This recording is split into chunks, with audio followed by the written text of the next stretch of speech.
Oke, selamat sore semuanya. Jadi hari ini kita bakal asistensi buat kalian persiapan UTS. Nah, buat persiapan UTS-nya ini kami nyiapin pembahasan UTS tahun lalu.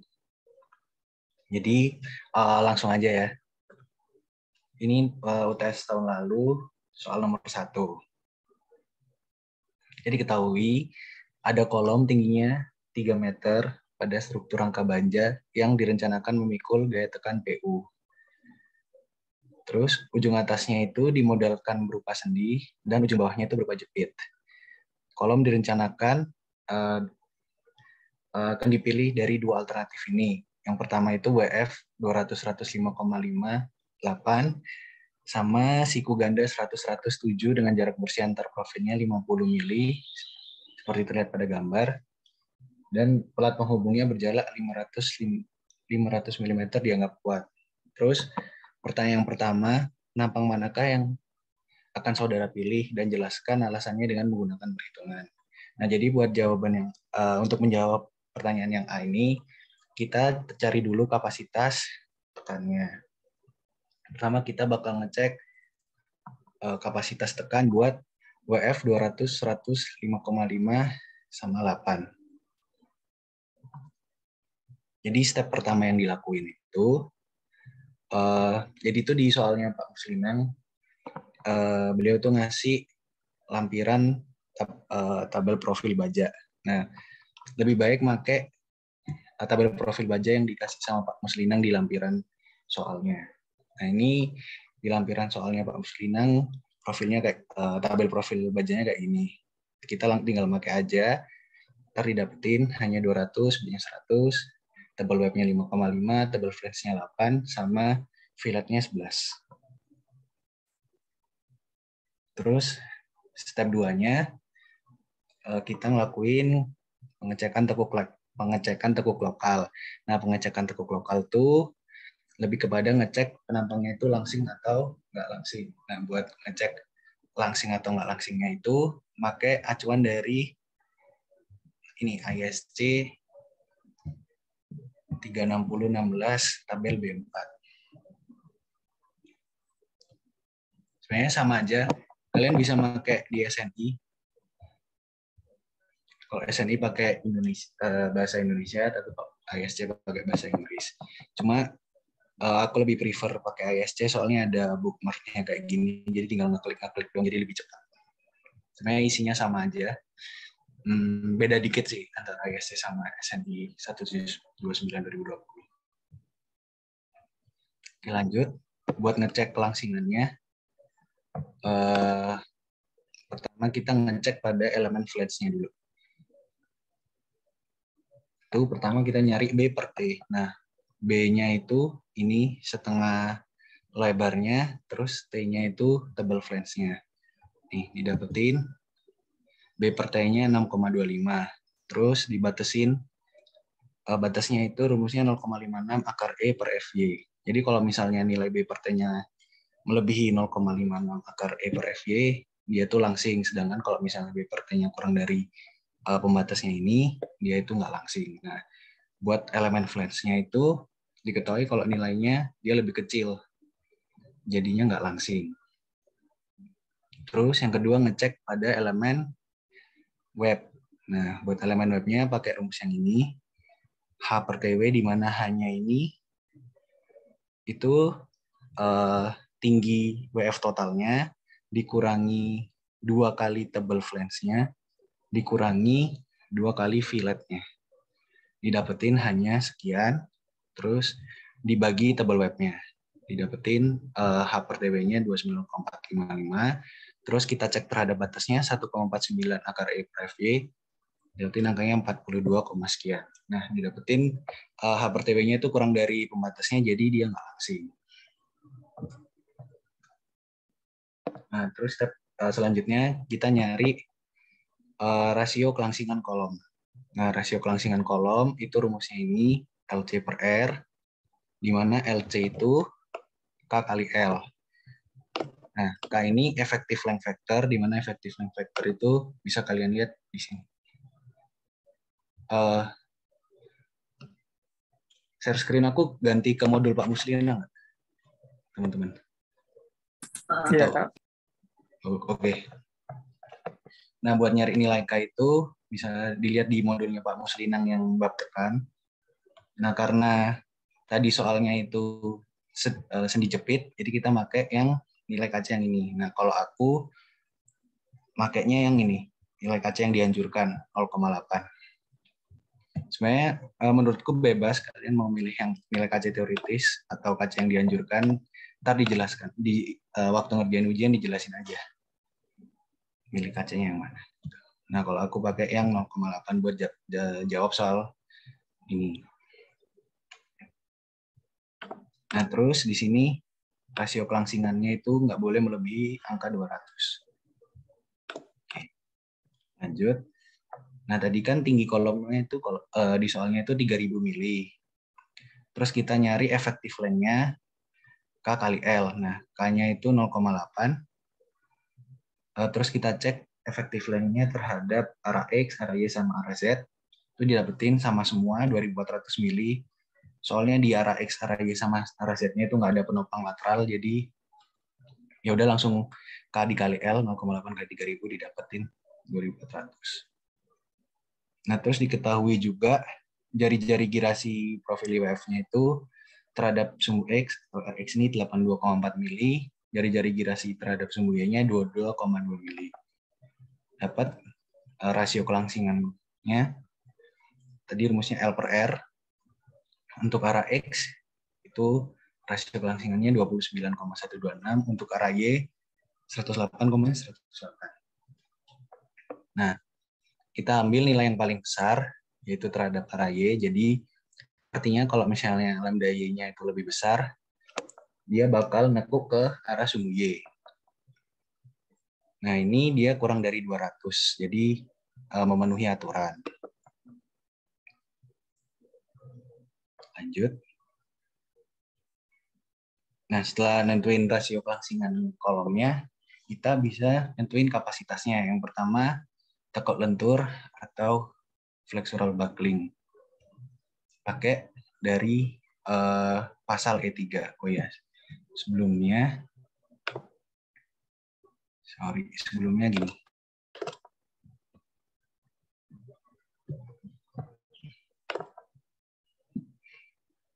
Ya, tadi kan kita dapat profilnya WF, terus dia tuh nggak langsing kan. Nah, kalau misalnya nggak langsing, kita menghitung kapasitas lenturnya itu pakai pasal E3 sama E4. Nah, kalau misalnya langsing, kita ngitungnya pakai pasal E7. Gitu. Jadi dicek di tabel E1.1 dulu. Nah, tadi karena nggak langsing, kita pakai pasal E3 sama E4 buat ngitung kapasitas tekannya. Sama kita cek flexural buckling atau tekuk lenturnya. Itu kapasitasnya rumusnya FCR kali AG. Di mana di sini FCR-nya itu ada dua rumus. Ini sama ini. Dimana kita harus ngecek rumus FCR mana yang bakal kita pakai itu tergantung sama kondisinya. Kita harus ngitung 4,71 akar E per FY-nya dulu. Lanjut. Nah, dihitung 4,71 akar E per FY-nya didapetin 133,219.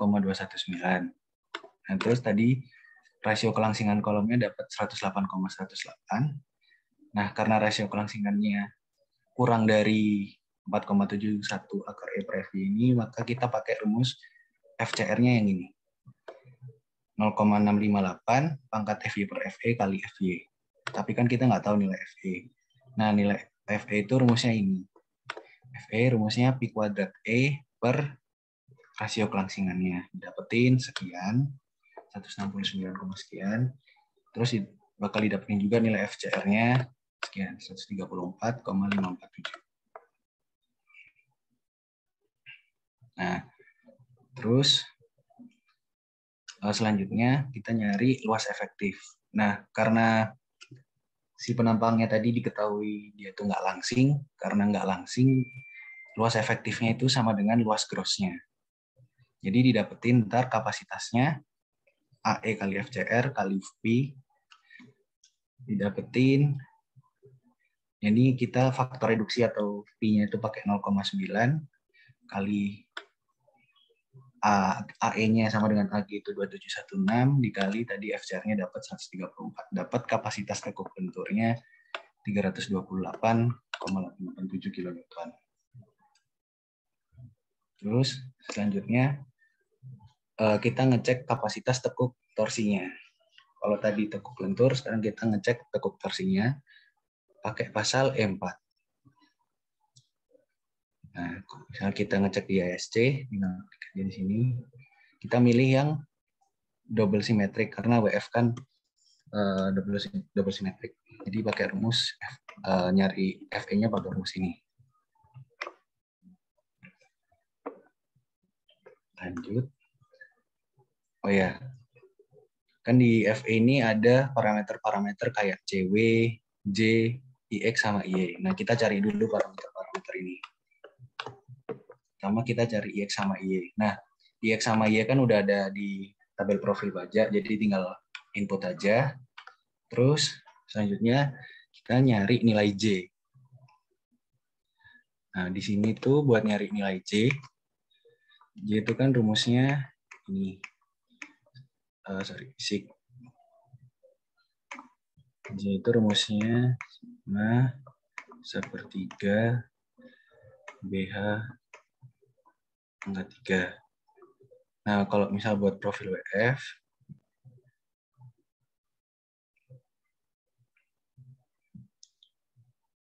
buat nyari J-nya, nih kalau misalnya J1 kan rumusnya 2B kali TF pangkat 3, berarti ini B kali TF pangkat 3. Terus karena flange-nya ada 2, jadi dikali 2. Jadi dapat yang bagian sininya. Ditambah H kali TW pangkat 3. Jadi ditambah H, ini H, kali TW pangkat 3. Nah, terus dapetin ini semua. Terus semuanya dibagi 3. Ikutin rumus ini. Dapat J1-nya 43.100 sekian. Nah, terus buat J2-nya itu rumusnya pertama ini B min TW kali TF pangkat 3, berarti ini kan B, semua ini B. Terus dikurangi TW kan berarti dikurangi bagian sininya. Di bagian sininya. Berarti ntar dapat panjangnya ini.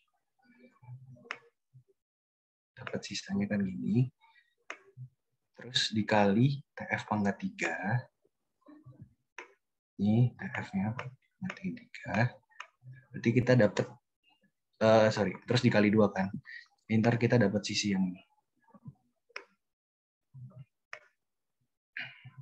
Sama yang ini. Ditambah sisanya, yaitu H, sini H, kali TW. TW itu yang ini. Terdapat.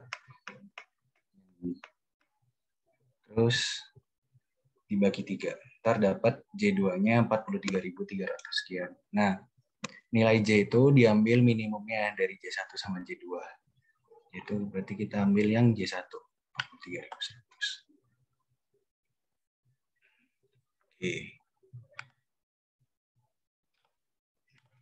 Lanjut dulu.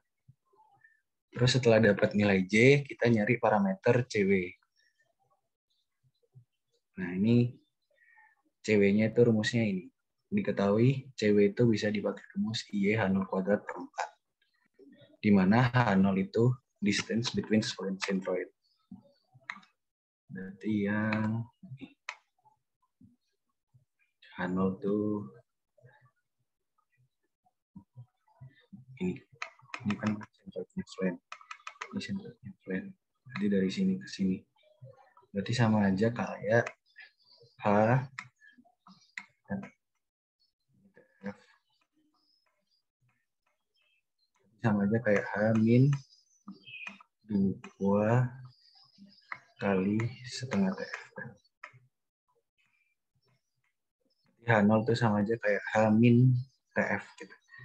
Kan hanya 200, TF-nya 8. Dapat, I-nya juga udah dapat. Ntar dapat CW-nya sekian. Terus lanjut. Sorry, bentar.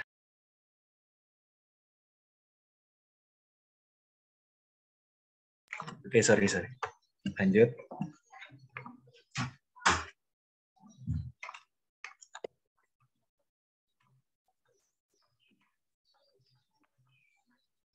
Nah, tadi kan kita udah dapat parameter CW sama J. Nah, kalau G-nya itu kita pakai angkanya 77.200. Ntar dapat FE-nya pakai rumus ini, dapat FE-nya 168,626 MPa. Nah, terus kita hitung FI per FE-nya 1,48. Nah, karena 1,48 ini kurang dari 2,25, maka FCR-nya pakai rumus ini. Terdapat nilai FCR-nya 134,415.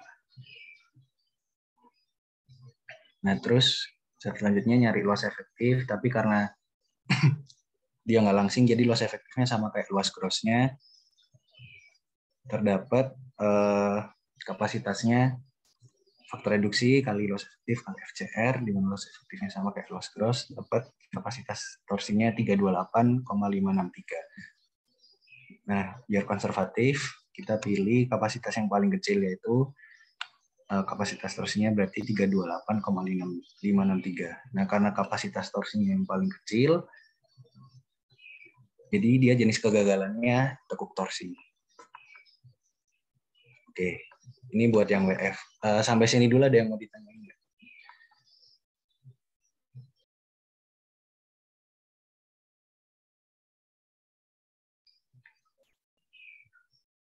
Atau lanjut dulu? Kan ya Kak. Ya. Ini kan dari tadi kasusnya nggak langsing, makanya luasan efektifnya bisa sama dengan luasan gross. Kalau misalnya penampangnya langsing, kan ada dua opsi. Ada perhitungan yang ujungnya adalah nanti tetap luasan efektifnya sama dengan A gross. Kalau misalnya tidak, kalau kan ada satu kondisi lagi, yang satu kondisi lagi itu boleh dijelasin nggak Kak?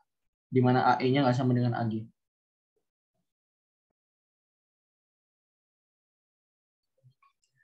Oke. Ntar aku share sekarang.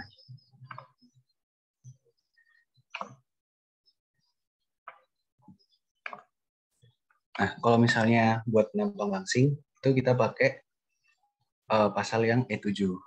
Nah, benar tadi yang dijelasin sama Niko, ada dua kondisi kalau E7. Di mana ada kondisi di mana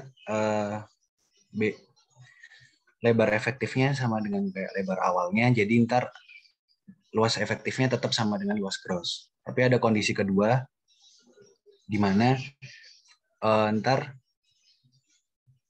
B efektifnya itu bakal nggak sama kayak B awalnya. Jadi harus dihitung lagi. Nah, kan ini ada nilai C1. Nah, C1 tinggal pakai tabel ini, tergantung mau pakai yang mana, Stiff Element, Except Wall of Square and Rectangular HSS, atau Wall of Square and Rectangular HSS. Nah, C1, C2-nya dari sini. Terus buat TVL-nya ada di sini rumusnya. Oke, terus kalau misalnya penampangnya langsing kayak gimana? Misalnya kita punya profil WF ya. Terus misal yang langsing itu bagian webnya. Yang flange-nya diasumsikan flange-nya itu nggak langsing, tapi yang langsing itu bagian webnya. Jadi webnya langsing. Jadi ntar ini tuh dianggap B itu awalnya. Terus setelah dihitung BE-nya, misal BE-nya jadi lebih kecil, jadi di sini.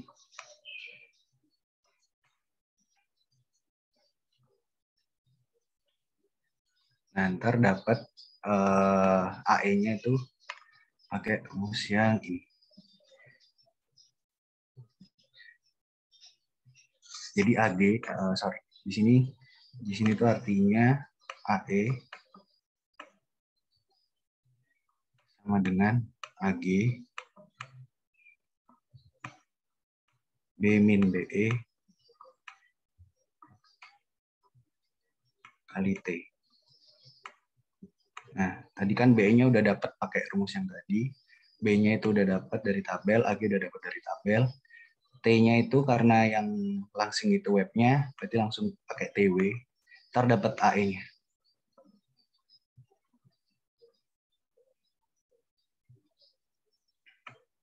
Ini sorry, AG dikurangi B min BE kali T. Ntar dapat AE-nya. Menjawab nggak? Menjawab, Kak. Thank you, Kak. Oke. Kita lanjut dulu kali ya.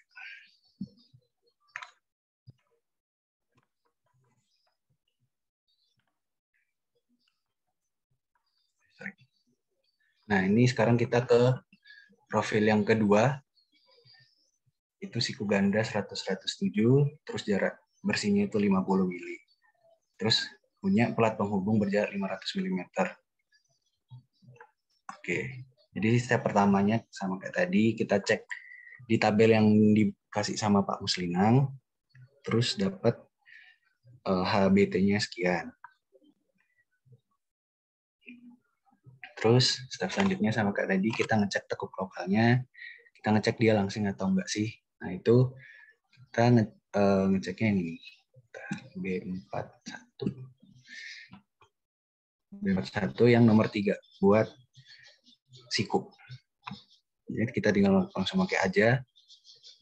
B per T-nya, B-nya itu yang ini, T-nya itu yang ini, dapat 14,286. Terus pembatasnya 0,45 kar FY, dapat 12,727. Nah, berarti di sini kan B per T-nya lebih besar daripada pembatasnya. Berarti di sini penampangnya langsing. Dia tuh langsing, terus kita ngeceknya 2 kali. Kenapa? Soalnya awalnya kan kita ngecek ini sama ini doang. Terus kita juga bakal ngecek bagian ini sama ini. Nah, tapi sebenarnya karena ini equal angle, jadi dimensinya sama-sama panjangnya 100, jadi dicek sekali aja cukup sebenarnya. Ini dua-duanya langsing. Oke. Setelah itu lanjut. Nah, step berikutnya itu karena ini siku ganda kan tadi. Karena siku ganda, kita itu pertama harus nyari sentroidnya dulu. Nah, nyari sentroidnya itu rumusnya ini. Ya, karena ini sama-sama 100 panjangnya, terus tebelnya juga sama-sama 7. Berarti sentroid terhadap sumbu X sama sentroid terhadap sumbu Y itu sama. Rumusnya ini, sigma AY per Y. Jadi A1 itu yang warna merah, terus A2 itu yang warna kuning. Dapat berarti A1 kali Y1 ditambah A2 kali Y2 dibagi, ini per A. Sorry. Jadi A1 kali Y1 tambah A2 kali Y2 dibagi A1 tambah A2. Ntar dapat sentroidnya 27,59. Nah, tujuannya apa sih kita nyari sentroid? Nah, karena dia ini siku ganda kan nggak ada di tabel profil baja. Jadi nilai IX sama Y-nya itu bakal beda sama yang ada di tabel profil baja. Jadi setelah kita nyari sentroidnya itu kita bakal nyari nilai momen inersianya. Nih. Ini nilai momen inersi. Nah, karena tadi itu siku ganda, berarti ntar tinggal dikali 2 aja. Ini 129 kali 10 pangkat 4 ini ada di tabel. Karena siku ganda tinggal kali 2, dapat IX-nya sekian. Terus buat Y-nya, pakai rumus ini, pakai teorema sumbu paralel. Teorema sumbu paralel kan I sama dengan I0 plus A kali D kuadrat. Nah, kan kalau misalnya siku ganda itu awalnya kan kalau misalnya siku single tuh dia tuh di sini sentroidnya. Terus karena siku ganda dia dari sini. Karena siku ganda sentroidnya dia bakal kegeser ke sini lah. Yang awalnya di sini dia bakal jadi ke sini. Nah, terus tadi kan kita dapat nilai EY-nya, ya sentroidnya. Nah, ini tuh EY. Terus ini tuh setengah TP. Ini kan segini TP. Berarti segini tuh setengah TP.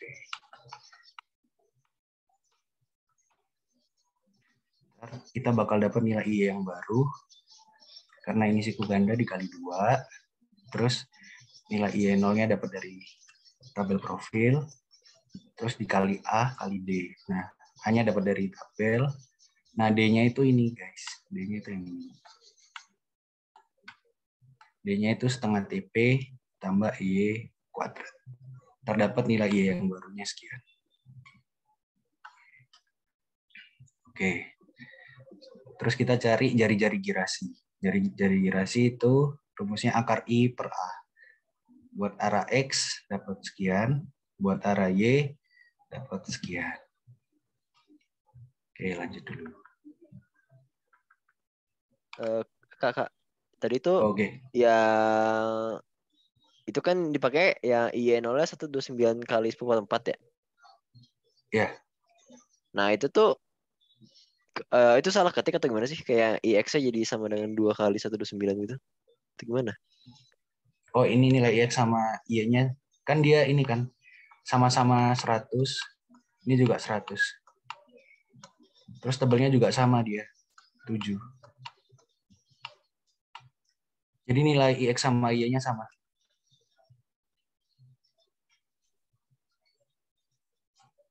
Terus yang 2,79 tuh 724 itu 2000 atau 2, 2,724 yang ini. Sorry, yang mana? Bisa noted nggak? yang ini nih. Iya. Ya, itu tadi aku agak ngelek soalnya. Jadi tuh yang ini tuh apa Kak ya? Kasih ini Hasil yang perkalian dari ini. Perkalian dari ini. Sorry. Iya. Oh, oke. Sebentar. Ini kayaknya. Kok beda ya? 1,29.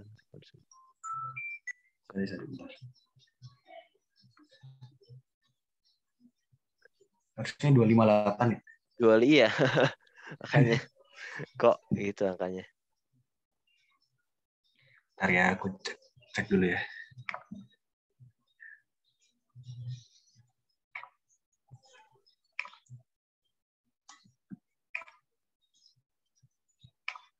Apa lanjut dulu ntar. Kalau misalnya ada salah hitung, aku kirim file yang baru deh buat yang nomor 1. Ini kayaknya aku salah ketik deh. Sorry. Thanks ya. Ini udah notice. Ini kita lanjut dulu deh. Ntar kalau misalnya ada angka yang salah, ntar aku kirimin yang baru. Ini kayaknya salah angka aja. Harusnya step-stepnya masih sama sih. Nah kan tadi udah didapetin kan nilai IX sama Y-nya. Terus dapat juga jari-jari girasinya terhadap sumbu X sama terhadap sumbu Y. Terus kita cari rasio kelangsingannya di arah X sama di sumbu Y. Didapetin yang sumbu Y yang sumbu X itu lebih besar. 77,984. Nah, karena dia kurang dari 200 sehingga dia memenuhi aturan. Terus rasio kelangsingannya pakai yang lebih besar yaitu 77,984 yaitu di arah X. Jadi si siku ganda ini bakal nekuk ke arah X. Oh ya. Jadi kan kita tahu kalau ini siku ganda. Nah, siku ganda langsing, ini kan siku ganda. Itu ngeceknya terhadap E6 sama E7.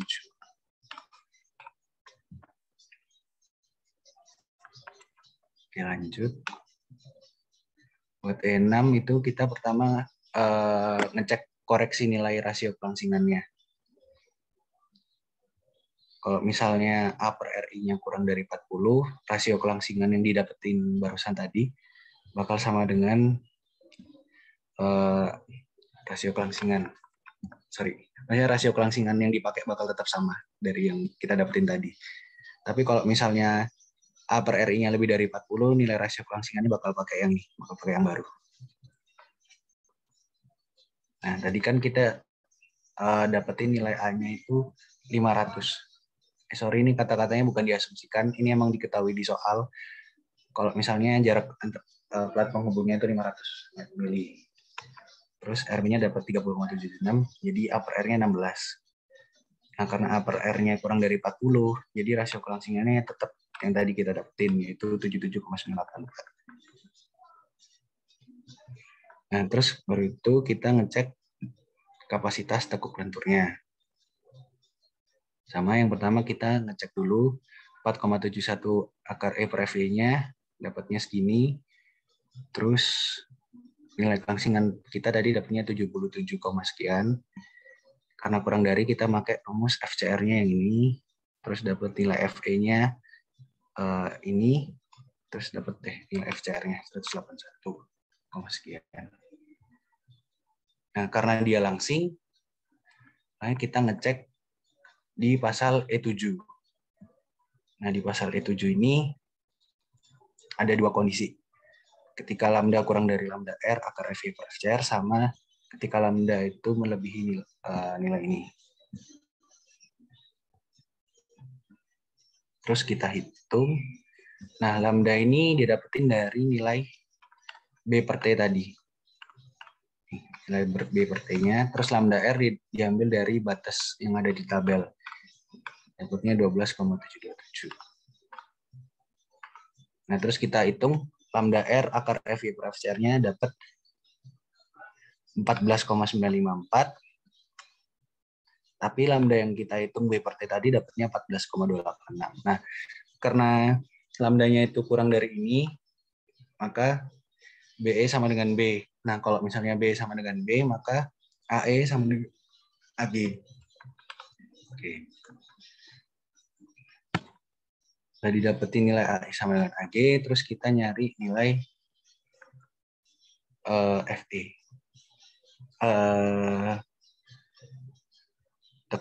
Sorry, ini harusnya kurang. Harusnya kita ini aku kurang. Harusnya kita ngitung kapasitas tekuk lenturnya, tapi belum aku input. Sorry. Ntar kapasitas tekuk lenturnya itu ini. Sigma AE kali FCR yang udah kita dapetin tadi. Ini buat yang dimana FCR-nya yang dapat dari tekuk lentur.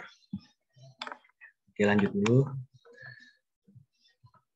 Sekarang buat pengecekan tekuk torsi. Nah, buat pengecekan tekuk torsi itu pakai yang buat single symmetric, itu rumusnya yang ini. Jadi pertama kita harus nyari nilai FEY dulu, terus nyari nilai FEZ, sama parameter-parameter yang lain. Nah, FEY itu rumusnya ini. Didapetin FEY-nya ini. Ini harusnya MPa. Lanjut, kita nyari parameter J, di mana kalau misalnya untuk siku, J-nya itu rumusnya ini. B aksen plus B aksen T pangkat 3 per 3. Di mana D aksennya itu rumusnya ini, B aksennya rumusnya ini. Nah, karena dia siku ganda tadi, J ini dikali 2. So, ini belum dikali 2. Nah, ini dikali 2, terus dapat nilai J-nya ini, 44.100 sekian.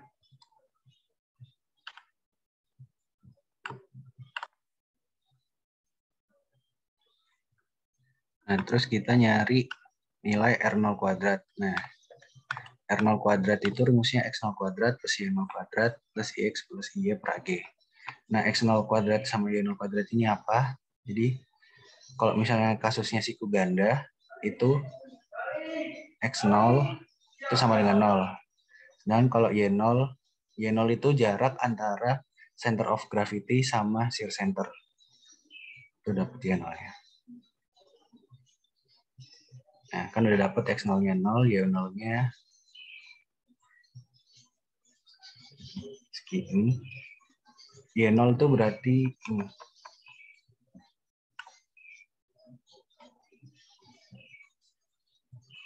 Tadi kita dapat di sini itu EX.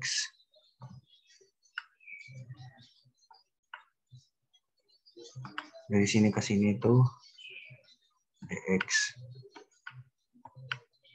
X itu sentroidnya. Sentroidnya itu 27,59. Terus ini tuh pas di tengah ya guys. Itu pas di tengah. Jadi EX dikurangi setengah T. Bentar dapat Y0-nya. EX dikurangi setengah T, itu dapat Y0-nya. Oke.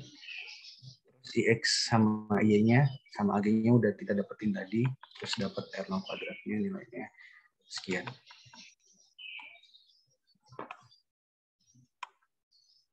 Oh, Kak, nentuin lokasi shear center di mana ya? Ya, kenapa? Halo? Nentuin lokasi shear center itu buat sebentar. Halo. Halo. Oke, masuk Ya, udah kedengeran. Oke. Buat nentuin posisi shear center tuh buat siku ganda selalu situ, Kak, atau gimana? Ya, selalu kayak gini untuk siku ganda. Kalau buat penampang profil penampang yang lain, jujur aku nggak hafal, jadi aku biasanya googling gitu buat profil penampang yang lain, buat nyari letak shear centernya. Tapi kalau buat siku ganda selalu kayak gini.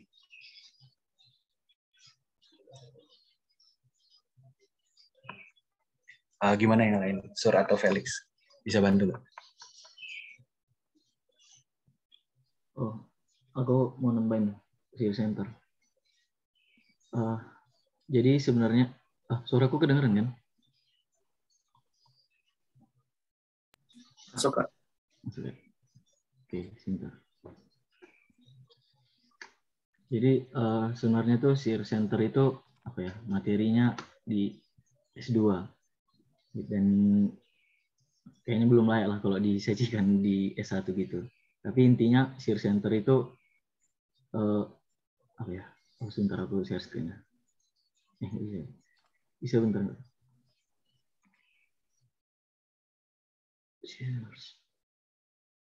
Ini kayak intermezzo aja, nambah insight kalian aja. Jadi shear center itu sebenarnya materi S2 dan dia itu ribet banget lah nyarinya gitu kan.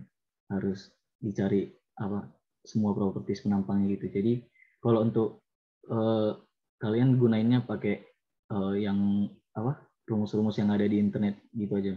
Kalian cari shear center-nya gitu. Oke. Jadi shear center itu kalau pengertiannya sih titik di mana dia menghasilkan torsi geser yang nol lah gitu. Jadi kalau kita ngasih gayanya di shear center, dia nggak bakal ngasilin torsi. Kalau ditinjau dari penampangnya gitu. Oke. Gitu. Kalau Felix mau nambahin, Sabi. Ya udah, itu aja. Oke.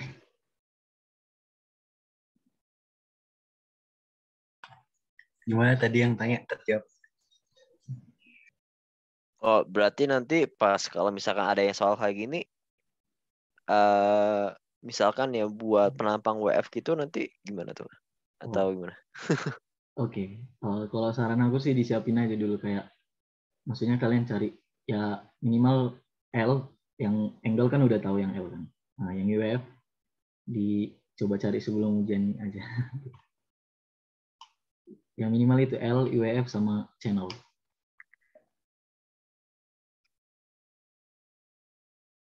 Gitu. Oke ya.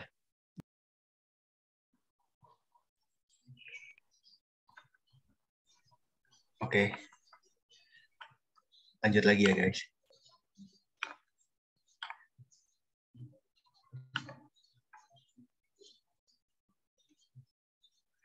Nah, terus kita habis nyari R0 tadi, terus selanjutnya nyari nilai H. Nah, itu rumusnya 1 min X0 kuadrat plus Y0 kuadrat per R0 kuadrat. Terus dapetin hanya 0,889. Terus kita nyari nilai FEZ. FEZ itu rumusnya ini, P kuadrat EJW per LCZ kuadrat plus GJ 1 per AGR0 kuadrat. Udah didapetin semua tadi parameternya. R0 kuadratnya udah dapet, J-nya udah dapet, jadi FEZ-nya ini 238, sekian. Terus setelah dapet FE sama FEZ sama nilai H, kita baru bisa ngitung nilai FE. Nah, FE-nya dihitung terus dapet 232, sekian. Terus dihitung FE per FE-nya dapat 1,07, karena FE per FE-nya kurang dari 2,25, jadi pakai rumus yang ini. Dapetin FCR-nya 159,515. Nah, kita ngecek lagi di pasal E7, karena nilai FCR-nya beda, jadi kita harus ngecek lagi. Lambdanya sama, kayak tadi pakai B per T, lambda R-nya pakai nilai batas yang tadi.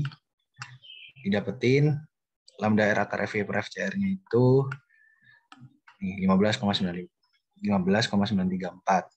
Nah, didapetin lambdanya 14, nilai ininya 15. Jadi nilainya kurang dari, sehingga BE sama dengan B. Karena B sama dengan B, maka luas efektif sama dengan luas cross. Terus didapetin kapasitasnya di FCR kali AE, didapetin kapasitas torsinya 391.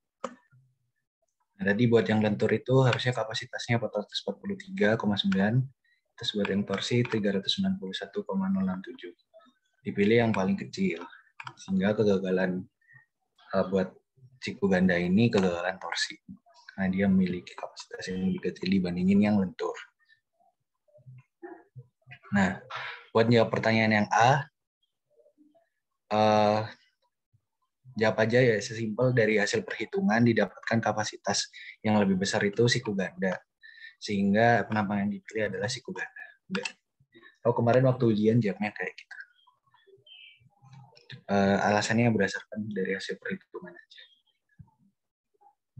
Oke, itu buat yang A. Terus buat yang B, bila kedua pelat siku ganda ditempelkan, apakah jawaban pada butir A akan berubah?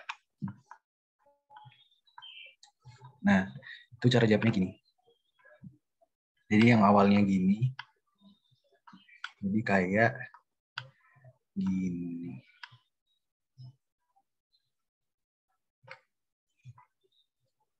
Nah, kalau misalnya gini, nilai IX-nya kan harusnya tetap sama dari awalnya. Terus buat nilai IY-nya, dia bakal lebih besar yang ini kan, karena di sini jarak D-nya lebih besar.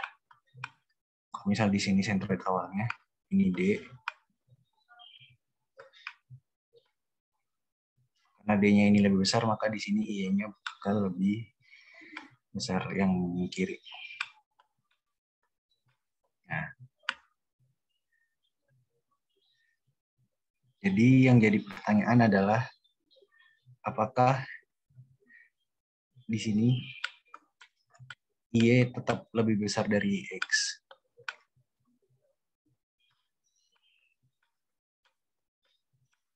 Nah, tadi kan kalau misalnya X kan tinggal dikali 2 aja.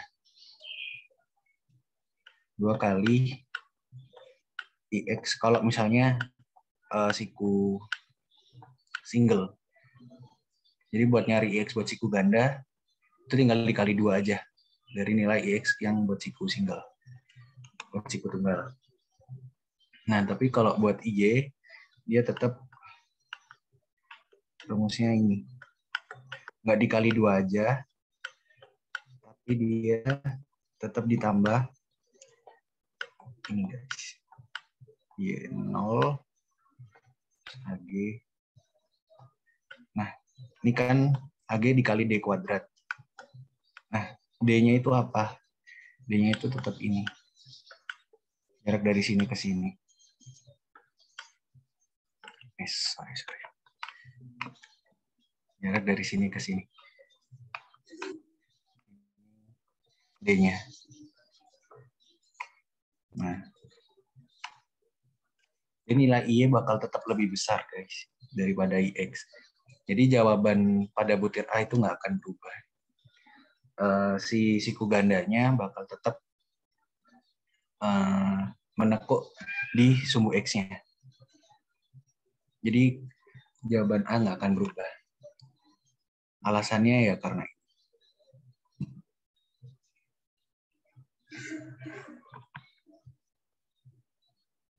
ada yang mau ditanya dulu nggak guys?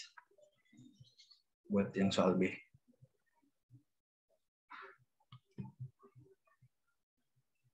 Oke, ngaruhnya ini kemana sih? Jadi kan IX itu sebenarnya ngaruhnya ke jari-jari girasi. RX sama RY. RX sama RY. Di mana rumus jari-jari girasi itu kan akar I per A. Terus kita nyari, habis nyari jari-jari girasi kan kita nyari ini rasio kelangsingan. Rasio kelangsingan kan L per R.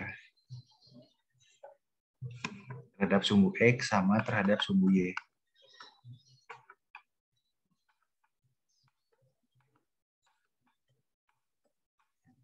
Per RY.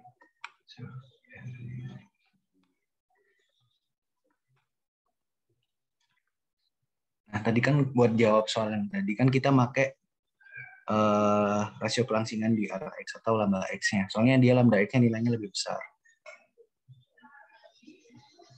Nah, buat kasus yang B, waktu ditempelkan, dia nilai lambda X-nya tetap lebih besar. Kenapa? Soalnya nilai IY di sini lebih besar. Nah, kalau nilai IY-nya lebih besar, berarti kan nilai RY-nya lebih besar. Karena nilai I-nya lebih besar. Nah, kalau nilai R-nya lebih besar, lambda Y-nya tetap yang paling kecil.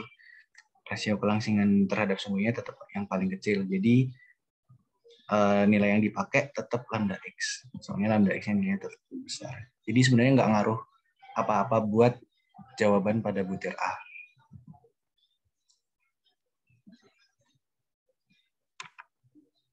Oke.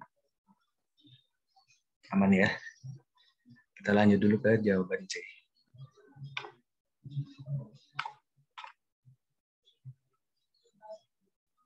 Nah, bila gaya tekan ditingkatkan, jelaskan dengan menggunakan sketsa dan rumus yang relevan upaya-upaya yang dapat saudara lakukan agar penampang yang saudara pilih dapat tetap digunakan. Jadi yang pertama memberi kekangan lateral atau penumpang lateral terhadap sumbu lemahnya. Jadi kalau misalnya diberi beban lateral, maka nilai kelangsingannya akan lebih kecil. Nah, kalau nilai kelangsingannya lebih kecil, akan buat nilai kapasitas kuat tekannya lebih besar. Terus yang kedua, ngatur peletakan. Tadi kan awalnya sendi jepit diubah jadi jepit-jepit. Biar nilai K-nya lebih kecil. Nah, kalau nilai K-nya lebih kecil akan membuat nilai kelangsingannya lebih kecil. Kalau nilai kelangsingannya lebih kecil, kapasitasnya bakal lebih besar. Terus yang ketiga, simple mutu bajanya ditingkatin biar dapat nilai FY sama FU yang lebih baik. Oke, udah buat nomor 1 itu aja. Apa ada yang mau ditanyain dulu buat nomor 1?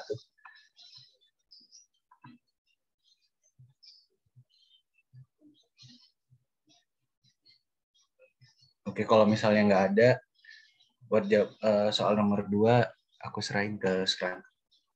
Let's go, Sur. Oke. Oh ya, sebelumnya kenalin semua, aku Surandra Sembiring, 150-18007. Nah, sekarang aku bakal share screen yang nomor 2. Oke, nah nomor 2 ini jauh lebih gampang dan lebih simpel lah dari nomor 1 yang udah dijelasin Raffi. Karena di sini kita ninjaunya elemen tarik, gitu. Kayak tugas 1 kalian kan berarti. Gitu. Nah, terus yang diketahui itu batang tariknya sepanjang 2 meter. Kemudian dia memikul beban mati dead load 10 kN dan beban hidup 20 tambah 2 nim terakhir kalian. Gitu. Kemudian batangnya disambung dengan 4 buah baut berdiameter 10 mm. Ingat ya, diameter bautnya, bukan diameter lubangnya, dalam 1 baris. Dan jarak antar baut, spasi antar baut itu 50 mm. Kemudian jarak baut terluar ke tepi ujung 30 mm. Nah, yang ditanya itu mendesain. Kita disuruh mendesain penampang siku ya, jangan miss. Jadi kita disuruh mendesain penampang siku untuk batang tarik, termasuk gambar posisi lubang baut. Jadi diminta juga sketsanya begitu. Yang kedua, kita ditanya bagaimana kita untuk meningkatkan kuat tariknya gitu. Nah, apakah dengan menggunakan las ini kita setuju bahwa dia akan meningkatkan kekuatan tariknya. Terus diminta ntar sketsa juga dari sambungan lasnya. Oke, gitu ya. Jadi di sini udah aku buat pembahasannya. Nah, yang pertama itu kita buat sketsanya dulu biar kita nggak bingung kan. Nah, ada spasinya, ada 4 baut, nah, seperti soal lah ya, gitu. Profil L, nah terus hitung apa live load-nya yang tadi 20 tambah nim terakhir kan, karena aku nim 007 jadi tambah 7 doang. Gitu. Terus gunakan bajanya BJ41. Terus, nah, desain profil L sebagai elemen tarik ini kita sesuaikan dengan SNI 1729/2020 bab D. Nah, kebetulan aku punya yang udah ada apa bookmarknya, jadi ntar aku kirim lah yang udah ada bookmarknya. Jadi tinggal gampang. Oke, yang tarik. Nah, kalau ditarik itu batas kelangsingannya kan tidak perlu ditinjau, tapi sebenarnya boleh aja sebagai catatan aja gitu untuk batas kelangsingan dari elemen. Tapi karena kita gunakan nantinya elemen yang udah ada di tabel pada soal, jadi nggak usah dicek sih untuk mempersingkat waktu kalian pas ujian juga gitu. Karena biasanya elemen yang di sini tuh udah nggak langsing gitu. Oke. Nah, yang pertama tuh kita cek dulu beban ultimate-nya berapa kan. Pakai beban kombinasi. Jadi kombinasi beban yang dipakai itu yang punya dead load sama live load aja. Jadi diperoleh 55,2 kN. Gitu. Nah, terus syarat batasnya kita untuk memilih elemen profil L-nya kita pakai dari kondisi leleh, lalu yang ada efektif kondisi fraktur sama girasi minimumnya. Diperoleh syarat-syarat sebagai berikut lah ya, bisa dilihat. Nah, jadi di sini aku pilih profil L5056. Sebaiknya kalian gunakan yang ini ya, yang dari soalnya. Tapi sama aja sih. Gitu. Oke, jadi di sini aku udah rangkumin si properties dari L5056 ini. Ini equal angle ya. Jadi tipsnya juga kalau misalnya nggak ditentuin unequal atau equal, kalian lebih baik gunain yang equal aja gitu kalau angle. Terus cek profilnya. Nah, kondisi lelehnya pakai rumus yang di kanan. PAGF yield dapat segini. Kemudian kondisi fraktur atau ultimate-nya atau putus dapat cari dulu luas bersih pakai rumus yang ini. Kemudian tentuin X bar-nya. Di sini sering banyak salah persepsi. Cuman saranku gunain yang dari Pak Muslinang aja, yang di modulnya. Kan udah ada gambarnya gitu. Jadi gunain ini. Nah, jadi harus kita tentuin dulu CGC-nya. Jadi titik berat profil siku. Nah, di sini aku pakai bantuan AutoCAD untuk nentuinnya. Dapat 14,7. Nah, kan untuk elemen tarik, ada baiknya kita pasang baut itu jarak baut dengan si titik eksentrisitas atau titik berat profilnya ini paling minimum, atau bisa bilang kita buat seminim mungkin. Tapi karena ini mendesain, kita harus dilihat tuh gimana kita menghadapi problemnya. Nah, ini kan bautnya udah diameter 10 kan. Jadi ditambah 2 mm untuk lubang baut, jadi 12 mm diameter dari lubang bautnya. Nah, kalau 12 mm, sorry. Jadi 12 mm kita pasang di titik berat dari profilnya, dia bakal hanya sekitar berapa? 14,7 dikurang 6 terus dikurang 6 lagi. Sekitar 2,7 mili. Nah, itu kan sangat rapat ya. Jadi dan nggak praktikal gitu. 14,7 mili kan. Jadi lebih baik diambil 20 mili gitu. 20 mili ke sini. Nah, 20 mili dari ujung ini. Jadi X dapat ditentukan X1 bar sama X bar 2 gitu kan. Nah, dapat X bar 2 5,3 mili, X bar 1 14,7 mili. Kemudian dihitung U-nya, faktor efektifnya, kemudian dapat luas efektifnya. Lalu dicari gaya kapasitas nominal dari kapasitas ultimate dari kondisi frakturnya gitu. Oke, ini ada tabel AE per AG yang kalian juga harus cek juga dari AE per AG kalian. Nah, di sini ada AE per AG 0,787. Nah, karena kita pakai BJ41 tadi, nah AE per AG minimumnya itu 0,73. Jadi udah lebih besar dari AE per AG minimumnya, jadi oke. Untuk cek, kemudian kita cek profil untuk kondisi geser tarik. Nah, atau blok gesernya. Nah, blok geser itu salah satu tipsnya itu nggak mungkin blok geser ada di daerah yang ada sikunya. Misalnya kan kalau penampang L itu gini. Jadi blok geser, misalnya bautnya di sini. Blok geser itu pasti yang daerah yang ini, gitu. Nggak mungkin daerah yang ini. Ini nggak mungkin, gitu. Karena di sini tuh ada siku dan luasannya jadi mencakup ini kan. Jadi nggak mungkin. Oke.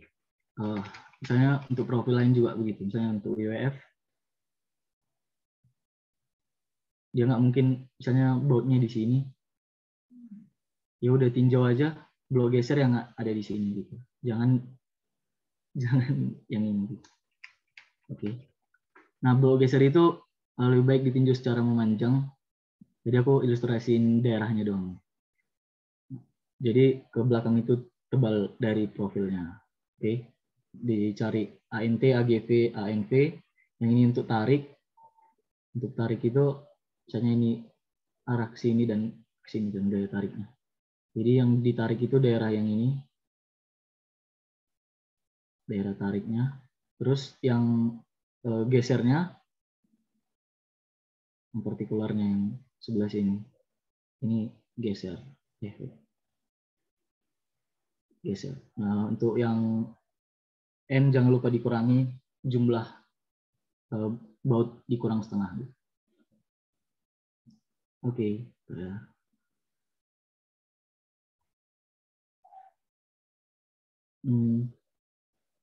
Kemudian kita cari UBS-nya, ya kan? UBS-nya ini satu karena ini daerah gesernya seragam, uniform. Oke, lalu cari VPN-nya sama kayak kondisi fraktur. Jadi ditentukan yang paling minimum dari perhitungan yang sebelah kiri sama yang sebelah kanan. Besar.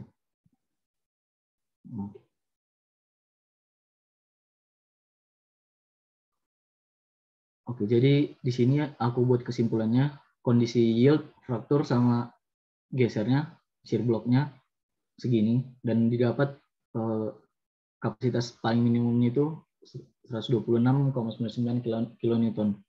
Itu kondisinya kegagalan yield atau leleh. Nah, kemudian kita cek demand per capacity-nya. Sebenarnya kalau Pak Muslinang itu nggak pernah mengajarkan yang demand per capacity, cuman minimal itu demand-nya itu harus lebih kecil dari kapasitasnya kan, gitu. Tapi nggak apa-apa, kita cek aja D per C-nya. dan didapat di persen itu 0,43. Jadi oke, kurang dari 1. Oke, jadi beberapa sketsa desain kita yang udah oke, begini. Oke, sampai sini ada pertanyaan kah? Sebelum aku lanjut yang B.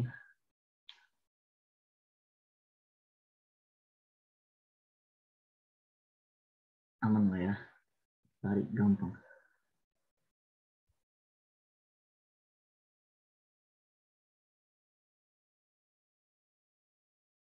Oke ya, aku lanjut. Yang B itu penggunaan las. Kalau las ini nggak ada di, baca soal lagi ya. Di las ini juga nggak ada di step gitu, sambungan lasnya konfigurasinya bagaimana. Tapi untuk mempermudah perhitungan dan mengefisiensikan waktu ujian, jadi kita pakai las yang las penuh gitu. Jadi U-nya langsung bisa 1, jadi AG sama dengan AN sama dengan AE-nya. Jadi ada kondisi lelehnya pakai rumus yang sama 0,9 kali AGFY juga. Jadi dapatnya sama. Nah, PU untuk kondisi fraktur atau VPN-nya dapatnya segini. Jadi untuk menjawab pertanyaannya, aku rekapitulasi dulu kekuatan tariknya untuk baut dan las. Jadi untuk leleh sama, untuk fraktur lebih tinggi di las, jadi kapasitas airnya itu lebih tinggi, sama besar, karena lelehnya sama. Nah, kesimpulannya, penggunaan las itu tidak mengubah kapasitas tarik elemen, kan? Jadi dia berpengaruh hanya kondisi tarik, kekuatan tarik kondisi frakturnya gitu.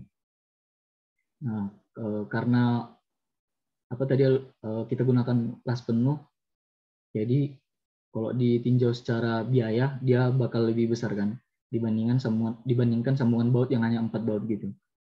Jadi kesimpulannya kita tidak setuju penggunaan las itu meningkatkan kuat tariknya gitu.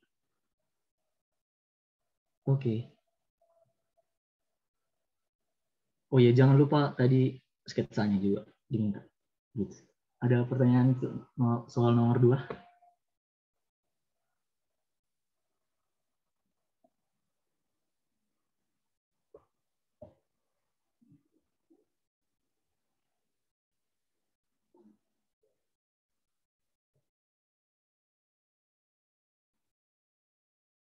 Nggak ada kali ya? Oke.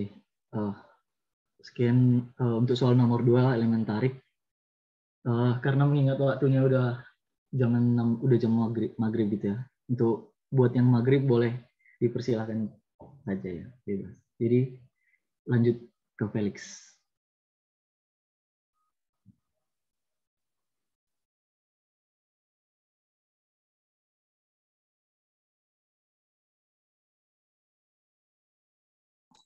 Oh iya, bentar ya.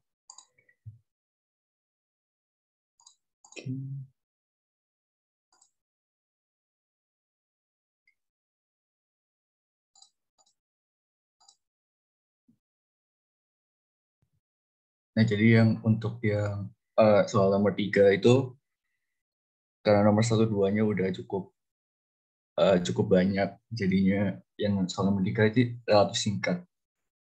Jadi ada balok di atas tumpuan sederhana, jaraknya 4,8 meter, sudah penampangnya. Ini ada tulisannya beban merata terfaktor QU. Ya, berapa besar kekuatan untuk plastik balok, itu yang pertama. Terus yang kedua, ini kondisi kegagalan apa yang harus diperhatikan, dan apa yang harus dilakukan untuk mencegah kegagalan tersebut.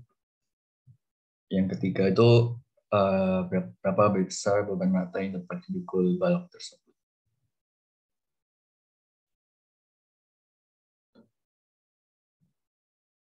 Jadi untuk kekuatan tur plastis balok ini sebenarnya kekuatan maksimum dari suatu balok. Jadi di mana semuanya ini semua penampang sudah leleh. Ini sudah leleh semua. Nah, keadaan leleh ini itu dinamakan MP atau momen plastis, yaitu eh, set X kali FY. Nah, set X sendiri ini sebenarnya bisa diformulasikan sebagai penjumlahan dari A kali Y pada daerah tension dan daerah compression sebenarnya. Yang mana Y-nya itu dihitung dari plastic neutral axis. Jadi kalau yang ada dua, ada yang namanya plastic neutral axis, itu sumbu yang membagi penampang menjadi dua area yang sama besar.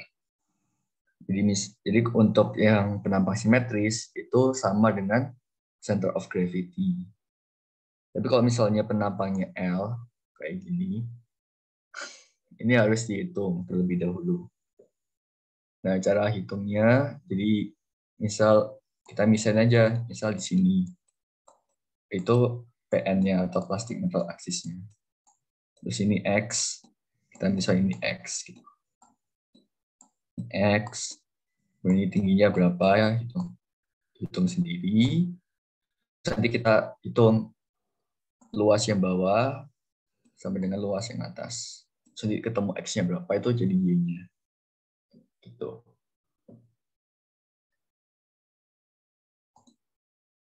Bentar. Nah, jadi untuk perhitungan ini aku bagi jadi dua penampang sesuai dengan plastic neutral axis-nya. Jadi section, oh ya ini juga note juga. Jadi sebenarnya set X ini itu kalau di punyanya bapaknya itu, ya Pak Muslinang, dia itu menghitungnya kayak gini gitu. Jadi dia setengah dulu, terus dia cari kayak centroid dari T-nya ini di mana, dan nanti terus dikali sama momen lengannya. Jadi ya pokoknya intinya itu kan MP itu karena semuanya udah leleh berarti kan FY. Kita lihat dari yang ini.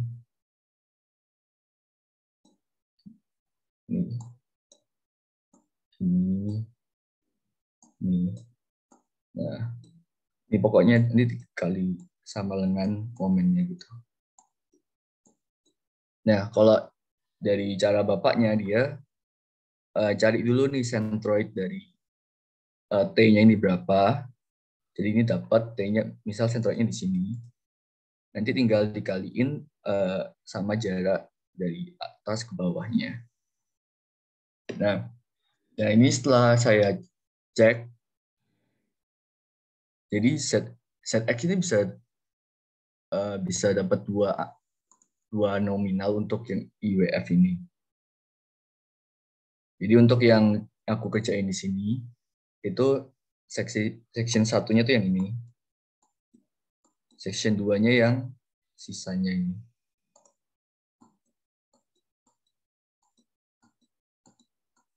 Nah jadi tinggal masukin aja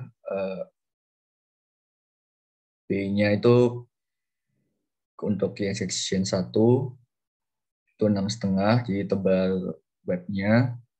Untuk H-nya itu 150. Jadi dari atas ke bawah 150, tinggal dikalikan aja. Terus Y-nya itu diambil dari plastic neutral axis-nya. Karena ini simetris, jadi sama dengan center of gravity. Jadi karena ini. Jadi ini 150 bagi 250. Jadi Y-nya 75. Tinggal dikaliin aja, jadi dapat I-nya berapa. Terus kalian jumlahin, kalian dapat ZX-nya sekian. Nah, untuk MP-nya tinggal dikalikan sama 250, sesuai sama yang diketahui di soal. Terus desain kapasitasnya dikaliin sama 0,9. Dapatnya segini. Nah, yang menarik sebenarnya ini kita juga bisa hitung kayak gini gitu. Jadi ini section satunya kayak gini, section 2-nya yang ini. Nah, ini hasilnya itu ternyata beda. Dan setelah aku lihat di diktat bapaknya, hasilnya yang sama, untuk hasil yang sama, itu dia menggunakannya pembagiannya seperti ini jadinya. Ya, jadi ini kayak berpengaruh ternyata pembagian sectionnya gitu. Jadi kalau misalnya mau untuk yang IWF lebih baik kalian buat sectionnya kayak gini aja. Jadi web sendiri, flank sendiri, terus baru webnya. Tapi kalau misalnya untuk yang bentuknya L ya mau nggak mau ya harus hitung manual. Oke. Terus ya, terus yang kedua itu ini kondisi kegagalan balok. Jadi ya bisa dikelompokkan jadi 3. Ada kondisi batas atau kegagalan leleh penuh. Jadi kan yang banyak kan untuk mencegah kegagalan. Ya ini tuh penyebabnya jadi tinggal kalian negasiin aja. Jadi kalau nah yang sebenarnya yang aku agak bingung juga. Jadi kegagalan leleh penuh ini kegagalan yang paling bagus gitu istilahnya. Karena kalau kalian lihat dari grafiknya itu kan kayak gini gitu. Ya gitulah. Nah ini ada ini L, terus ini ada M. Nah ini tuh M leleh itu ada di sini gitu. Dia udah upper bound-nya gitu. Nah, sebenarnya agak bingung juga kenapa harus dicek kegagalan yang leleh gitu. Padahal dia kegagalan yang paling bagus.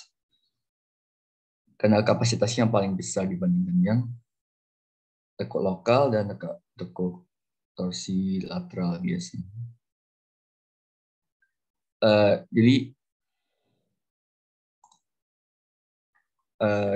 itu bisa terjadi kalau misalnya elemennya kompak, kemudian panjang bentangnya itu cukup kecil, ya. Jadi lebih kecil daripada batas tekuk plastik atau LP.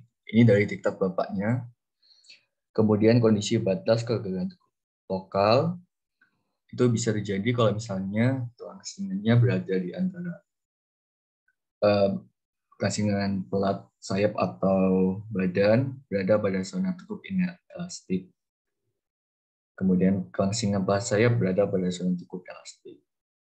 Ini buat yang lokal buckling web sama lokal buckling flange-nya. Kemudian yang ketiga itu ada kegagalan tekuk torsi lateral. Itu kalau misalnya LB-nya lebih besar dari LP. Yang tadi yang grafik yang udah aku gambar sebelumnya. Jadi untuk mencegahnya, ya kalian bisa kasih bracing. Kalian bisa kasih bracing yang di sini ya untuk mengurangi LB-nya. Gitu. Kalau untuk yang kondisi kegagalan tekuk torsi lateral. Jadi memperpendek panjang unbrace-nya. Oke. Terus selanjutnya, bentar.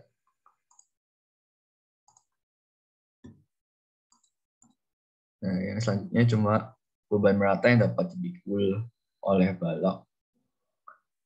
Tinggal masukin ke rumusnya aja. Udah. Ada pertanyaan nggak?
Halo? Halo, ya.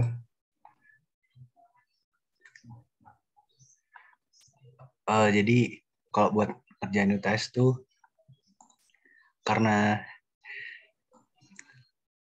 apa ya, banyak banget, jadi kerjain dari soal yang paling gampang aja. Soalnya waktunya itu terbatas cuma 3 jam kalau nggak salah. Jadi kerjain dari yang paling bisa dulu, kerjain dari yang paling gampang. Terus kalau bisa banyak latihan, soalnya apalagi yang tekan itu kan banyak banget ngafalin pasal-pasal yang ada di SNI mau pakai yang mana gitu. Nah itu ya harus banyak latihan aja sih sebenarnya.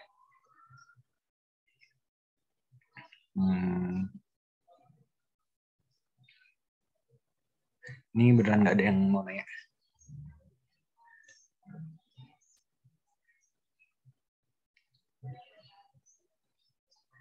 Kita tunggu sampai 18.30 deh. Kalau misalnya nggak ada yang nanya sampai 18.30,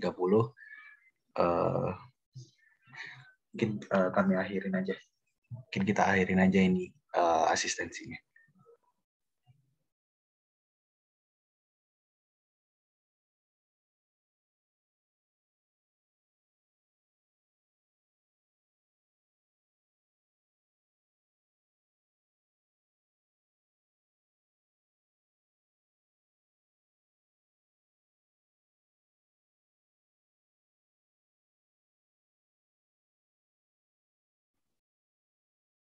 Aku mau kasih tips and trick dong, Vi.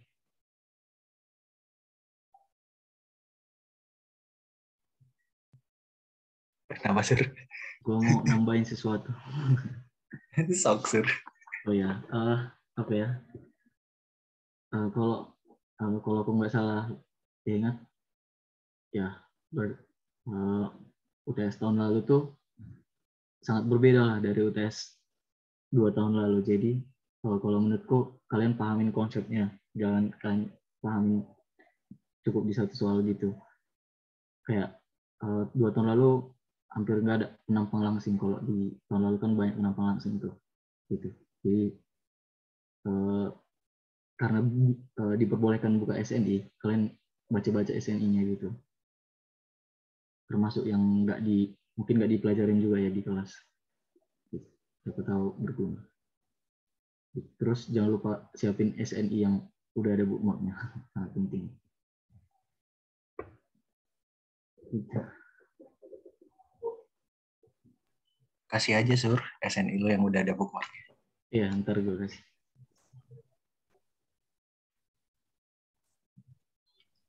Oh iya, sama ini. Biasanya kan ada, kalau Pak Amsuina harus tanda tangan, ada kalimat pernyataan gitu. Itu dikerjain aja dulu sebelum ujian.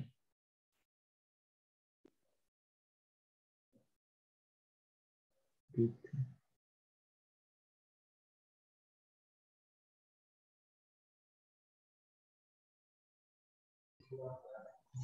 Ini nggak ada yang nanya. Pak Felix mau nambahin juga, Alex. Semangat.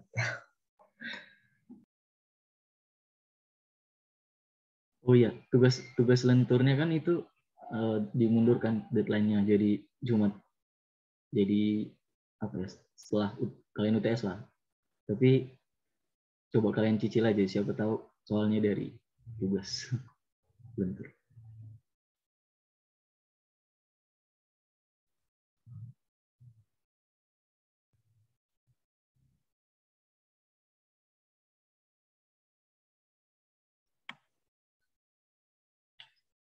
Oke.